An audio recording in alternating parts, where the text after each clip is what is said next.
College டிஆர்பியும் இதே பேசிஸில் நடத்த வேண்டியிருக்கு. இந்த 2 கனெக்ஷனோட சேர்த்து ஏற்கனவே நீங்கள் பார்த்த நிறைய விஷயங்களையும் இதில் கனெக்டிவிட்டியோட சேர்த்து வச்சுருக்காங்க. ஸோ இதோட விளைவு என்ன ஆச்சுன்னா, இப்போ ரிசல்ட் அப்படிங்கிறது ரொம்ப டிலே ஆகாது.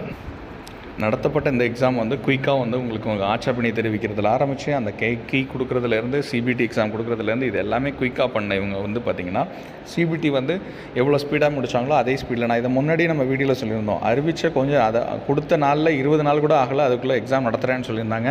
எல்லோரும் நடத்த முடியுமான்னு பார்த்துட்டு இருந்தாங்க. எக்ஸாம் நடந்து முடிஞ்சிருச்சு. அதுக்கப்புறம் பார்த்திங்கன்னா ஆட்சேபனை தெரிவிக்கிற செய்முறை வழிமுறைகள்னு சொல்லிட்டு இருந்தாங்க. அதுவும் குயிக்காக இருந்துச்சு. Technical clear and other things இது எல்லாமே ரெகுலராக பார்ட் ஆஃப் த திங் கொடுத்துருந்தாங்க.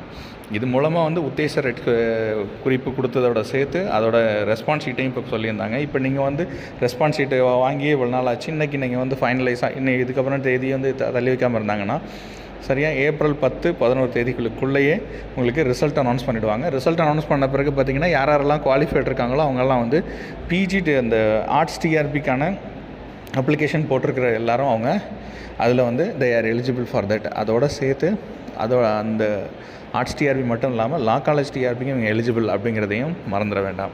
ஸோ அதனால தான் இவங்க குயிக்காக இந்த ஒரு எக்ஸாமை சீக்கிரம் முடிக்கணும் அப்படிங்கிறதுக்காக குயிக்காக பண்ணிகிட்ருக்காங்க. ஸோ இன்று மாலை 6 மணி வரைக்கும் தான் நீங்கள் உங்களோட ஆட்சேபனையை தெரிவிக்கலாம் அப்படிங்கிறது இதில் ஏற்கனவே சொல்லியிருந்தாங்க. ஸோ இதில் பாட வல்லுநர்களோட முடிவே இறுதியானது என்றும் அதுதான் முடிவானது என்றும் அப்படின்னு நாங்கள் ஏற்கனவே சொல்லியிருக்காங்க. கரெக்டாக சொல்லப்போனால் அனௌன்ஸ்மெண்ட் கொடுத்து அந்த எக்ஸாம் எழுதி 1 மாதத்துக்குள்ளேயே உங்களுக்கு ரிசல்ட்டை குயிக்காக முடிச்சு கொடுத்தணுங்கிறதுக்காகவே இப்படி ஒரு பிளான் பண்ணியிருக்காங்க. ஸோ கம்ப்யூட்டர் எக்ஸாமினேஷன் 6, 7, 8, 9 இந்த தேதியில் தானே நடந்துச்சுன்னு உங்களுக்கே நல்லா தெரியும். இன்றைக்கி பார்த்தீங்கன்னா எக்ஸாம் எழுதி முடிச்சு 1 மாதத்துக்குள்ளேயே அந்த ரிசல்ட்டை கொடுத்தணுங்கிறதுனால தான் இந்த தேதியை அவங்க பிளான் பண்ணி வச்சுருக்காங்க.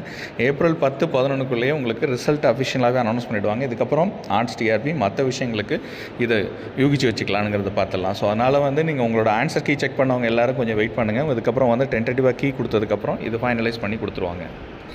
அது மட்டும் இல்லாமல் நீங்கள் யாரெல்லாம் செட் எக்ஸாமினேஷன் எழுதி வச்சுருந்தீங்களோ உங்களுக்கு கீ ஆல்ரெடி உங்களுக்கு இப்போ ரிசல்ட்டே தெரிஞ்சிருக்கும். மேக்ஸிமம் ரிசல்ட்டு தெரிஞ்சிருக்கும். அதிகமான சேஞ்சஸ்ன்னு பார்த்தீங்கன்னா ஒரு 10 மார்க்லேருந்து 8 மார்க் இவ்வளோ தான் வித்தியாசப்படுமே தவிர இதுக்கு மேலே வித்தியாசப்படாது. அதனால் கட் ஆஃப் அவங்க சொல்கிறது தான் ஆக்சுவல் இதாக இருக்கும். இது இல்லாமல் நம்ம ஒரு ஸ்டடி பண்ணி கட் ஆஃப் எவ்வளோ வரும் என்ன இதுங்கிறதையும் நம்ம அதுக்கப்புறம் ரெகுலரைஸ் நம்ம கேட்டுட்டு அதுக்கப்புறம் ஃபைனலைஸ் பண்ணிக்கலாம். அது சம்மந்தமாக நம்ம வீடியோ ரெகுலராக அப்டேட் பண்ணுறோம். மறக்காமல் நம்ம சேனலில் சிஎஸ்பி எஜுகேஷன் கப் சேனலில் மறக்காமல் சப்ஸ்கிரைப் பண்ணி பாருங்கள். பெல் பட்டனில் கிளிக் பண்ணி நோட்டிஃபிகேஷன் கொடுங்க. ஏன் நம்ம இது சொல்கிறோன்னா இது எஜுகேஷன் சேனல்னால அதிக வியூஸ் கிடையாது. நீங்கள் கொடுக்குற சப்போர்ட் மூலமாக தான் இதை ரெகுலராக பார்க்கலாம். தேங்க்யூ ஸோ மச் ஃபார் வாட்சிங் திஸ் வீடியோ. மறக்காமல் சேனலை சப்ஸ்கிரைப் பண்ணி பாருங்கள். பெல் பட்டனை கிளிக் பண்ணி நோட்டிஃபிகேஷன் கொடுங்க. ஃப்ரெண்ட்ஸ் அண்ட் ஃபேமிலிக்கு ஷேர் பண்ணி சப்ஸ்கிரைப் பண்ண சொல்லுங்கள். இது மாதிரி ரெகுலர் வீடியோ நம்ம ரெகுலராக கொடுக்குறோம். தேங்க்யூ.